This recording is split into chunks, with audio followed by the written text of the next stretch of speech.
Good morning, नमस्ते, सुप्रभात बच्चों। हिंदी की कक्षा में मैं विवेक मिश्रा एक बार फिर से आप सभी का स्वागत करता हूं। और आज हम पाठ 18 पढ़ेंगे। पाठ 18 का नाम है जायके का सफ़र। जायके का सफ़र शीर्षक से आप समझ गए होंगे कि जायका का मतलब होता है भोजन और सफ़र का मतलब होता है कि इसका जो सिलसिला है वो कब से शुरू हुआ, कहाँ कौन कौन सा जायका, कहाँ कौन कौन सा भोजन हमें देखने और खाने के लिए मिलता है।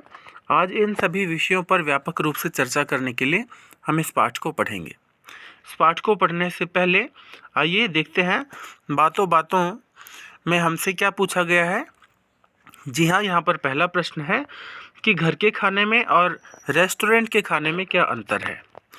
तो आप देखते ही होंगे कि घर में जो भोजन बनता है उससे जो है कहीं ज़्यादा रेस्टोरेंट का खाना हमें जो है अच्छा लगता है।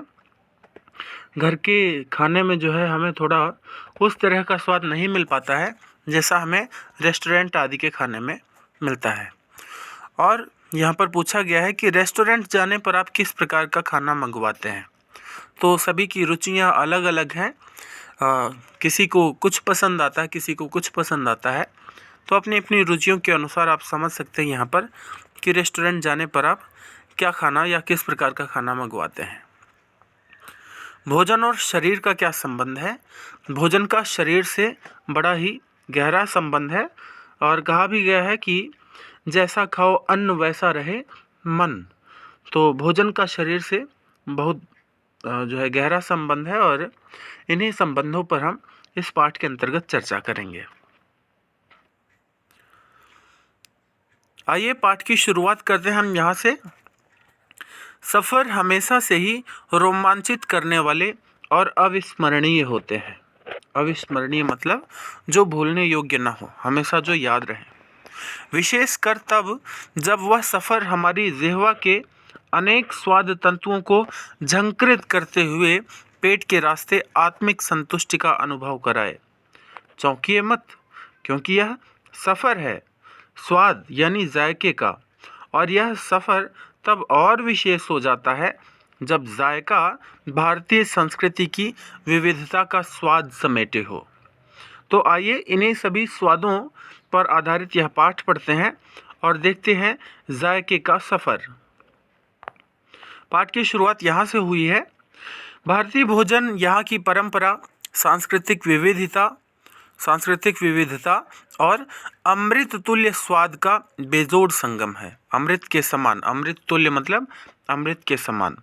तो भारतीय भोजन यहाँ की परंपरा, सांस्कृतिक विविधता का मतलब होता है अलगाव, और अमृत तुल्य स्वाद का बेजोड़ संगम है।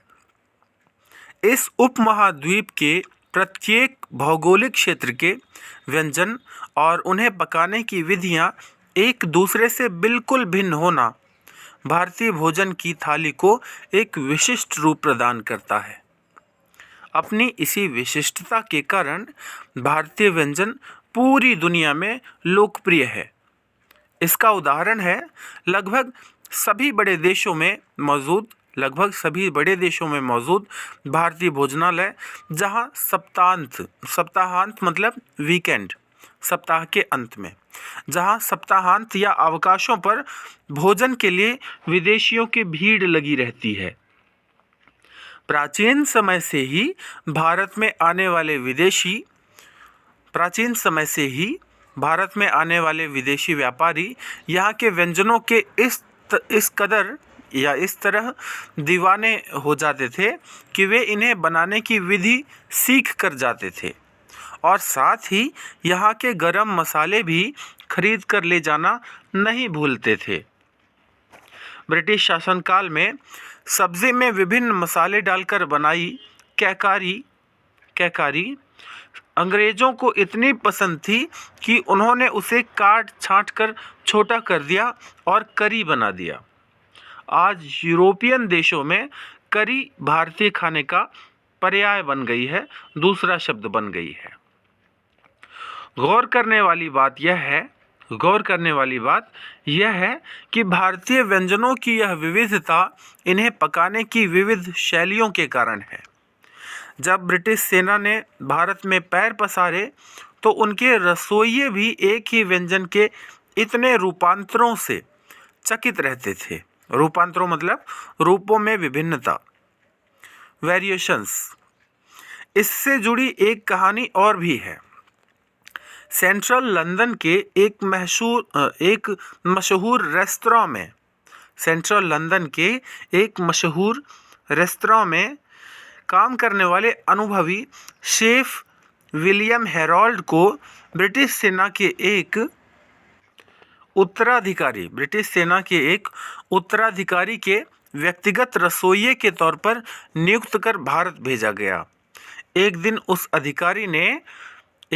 उस अधिकारी को वहाँ के स्थानीय व्यंजन भेलपुरी चखने का मौका मिला।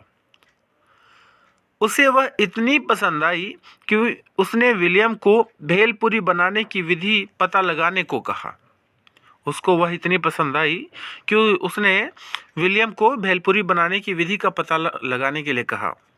यह काम आसान नहीं था, क्योंकि उस समय खाना बनाने की विधियां मौखिक रूप से एक पीढ़ी से दूसरी पीढ़ी तक पहुंचाई जाती थीं, लिखित रूप में उपलब्ध नहीं थीं। नतीजा यह हुआ कि विलियम को भेलपुरी बनाने की विधि जानने के लिए घर घर जाना पड़ा, लेकिन पूरे दिन छानबीन के बाद भी वह भेलपुरी बनाने की कोई एक विधि नहीं खोज पाया, क्योंकि हर घर में यह व्यंजन अलग तरह के मसालों और तेल से बनाया जाता था। मूल सामग्री एक होने पर भी उसमें डाले जाने वाले मसालों और पकाने की शैली की विभिन्नता के कारण तैयार व्यंजन का स्वाद और रंग रूप दोनों बदल जाते हैं। उत्तर भारत की अरहर की दाल गुजराती या हैदराबादी दाल से भिन्न होगी। उत्तर भारत की अरहर की दाल गुजराती या हैदराबादी दाल से भिन्न होगी, अलग होगी। पंजाब का वड़ा और दक्षिण भारत का वड़ा स्वाद में एक दूसरे से बहुत अलग है। खाना पकाने में प्रयोग होने वाली मुख्य सामग्री, सब्जी, अनाज, फल की उपलब्धता और मसालों की भिन्नता के आधार पर भारत में खाना पकाने की 4 क्षेत्रीय शैलियाँ प्रचलित हैं। वो 4 क्षेत्रीय शैलियाँ कौन कौन सी हैं, आइए अब हम इन विषय पर बात करते हैं। उत्तर भारतीय पहली शैली है। यहाँ पर देखेंगे उत्तर भारतीय शैली के बारे में क्या बताया गया है। इसके अंतर्गत कश्मीर, पंजाब, उत्तर प्रदेश, हरियाणा, हिमाचल प्रदेश, उत्तराखंड के व्यंजन शामिल हैं। उत्तर भारतीय व्यंजनों पर मुगलई मतलब मुगल काल के प्रभाव अधिक दिखाई देता है। इसलिए तरी वाली सब्जियों में दूध, पनीर, घी, दही का खूब प्रयोग होता है। अदरक, लहसुन, लौंग, काली मिर्च, दालचीनी, इलायची, केसर, सूखे मेवों से बने व्यंजन इस थाली को शाही रूप देते हैं। किससे बने? अदरक, लहसुन, लौंग, काली मिर्च, दालचीनी, इलायची, केसर, सूखे मेवों से बने व्यंजन इस थाली को शाही रूप देते हैं। तंदूरी खाना इस शैली की विशेषता है। उबले आलू और मौसमी सब्जियां भरकर बनाया गया उत्तर भारतीय नाश्ता समोसा आज उत्तरी अमेरिका, मध्य पूर्व के देशों, अफ्रीका आदि में भी खूब शौक से खाया जाता है। चटपटे अचार और चटनियों के बिना तो उत्तर भारतीय थाली अधूरी ही है। दम आलू, चिकन टिक्का, तंदूरी चिकन, दाल मखनी, छोले भटूरे आदि व्यंजन अंतर्राष्ट्रीय स्तर पर अपनी जगह बना चुके हैं। तो इस पाठ के पहले भाग में अभी हम यहाँ तक पढ़ेंगे। आशा करता हूँ कि यह पाठ यहाँ तक आपको अच्छी तरह से समझ में आया होगा और अब इसके बाद हम अन्य शैलियों की चर्चा इस पाठ से संबंधित दूसरे भाग में करेंगे। धन्यवाद। आपका दिन शुभ और मंगलमय हो।